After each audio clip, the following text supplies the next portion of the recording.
Yes, tukwaniriza naterwa ku mukutu gwaffe omuganzi ogumanyikiddwa nga Uganda mu Kamoli amanya ni Dobo Spampita Ntambi Chimso Rich Boy Maxud Junior. Now waliwo engambo ezibadde zitambula ku internet buchanga baby taji oba buchanga mutabanyi wa Juliana Kanyomozi azalibwa bavaayo ne bagamba ebigambo bingi era nga twavaayo muzimu ku ngambo ezavaayo ne zibungesebwa ezimu ezigamba nti mukulu amanyikiddwa nga Muhoozi Kainerugaba ye taata w'omwana ono naye nga ate twakitegeddeko Juliana Kanyomozi yavudeyo nagamba nti mulekerawo kuba nti musala ebigambo, mulekerawo kuba nti musabuka ebigambo, mulekerawo kuba nti muyingirira amaka g'abantu, mulekerawo kuba nti mwogera bye mutamanyi, mulekerawo kuba nti mwagala nnyo bino ebintu I posted it first, mulekerawo kuba nti mumanyira mujoga muleeta mumalamu abantu sopo. Juliana Kanyomozi avuddeyo nagamba nti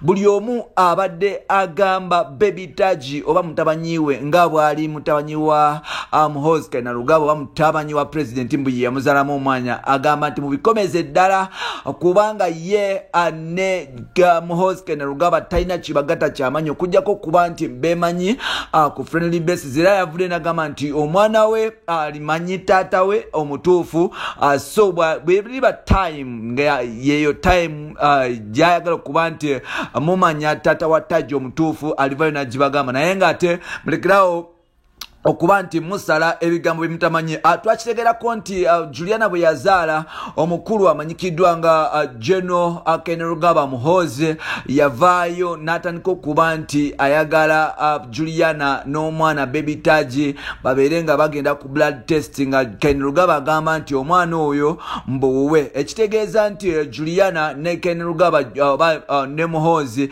kirabika babadde mu relationship etali open, ebadde closed relationship nga bano ababiri besanyusaamu mpola mpola ate nga kyaleetera okuba nti n'omukulu amanyikiddwa nga General Kainerugaba Muhoozi afuna ekirowoozo nti osanga Juliana ali lubuto lwe. Abangi bali bagamba nti okuva Juliana bwe yabadde olubuto paka wazaaliddwa mbu omukulu ono abadde amusasula ssente mpitirivu okubeera n'olubuto luno era nga kivaayo kiraga nti omukulu ono ye nannyini lubuto General Muhoozi mbu abadde asasula Juliana ssente okuva lwe yafuna olubuto paka wazaaliddwa. Era zizibu ku nsonga lwaki Juliana yagenda mu America okuba nti gyazaalira mbu ssente za General Muhoozi ebyambu tetumanyi oba bituufu. So n'olwekyo Juliana avuddeyo n'agamba nti nze bino byonna bimwogera sibimanyiko, nze kyemanyi taata w'omwana wange gyali ekiseera we kirwa kituuse okuba nti mwogera nimwogera we kiba nti semwetagisa kumumanya temujja mumanya because ne wena nifuna olubuto temwaliyo. So n'olwekyo bannayuganda mufuneko bye mukola munveeko nze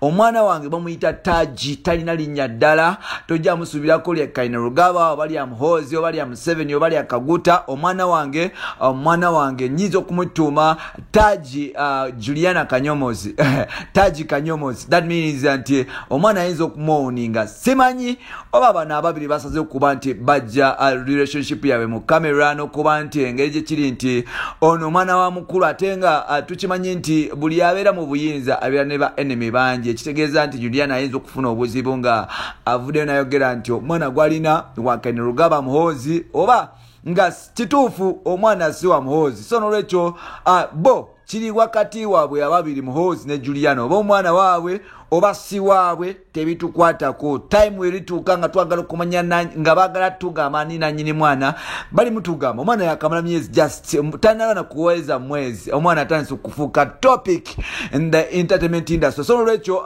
bino n'ebirala byoba olina mu episodes zaffe zidakosikadde Ntambi Chimso muganda we. You can follow me on Facebook nkozesa Ntambi Chimso ate nga you can follow me on Twitter nkozesa Chimso 16 then on TikTok nkozesa Chimso 16 tuba nti tukwatagana mpola mpola. Bye bye for now.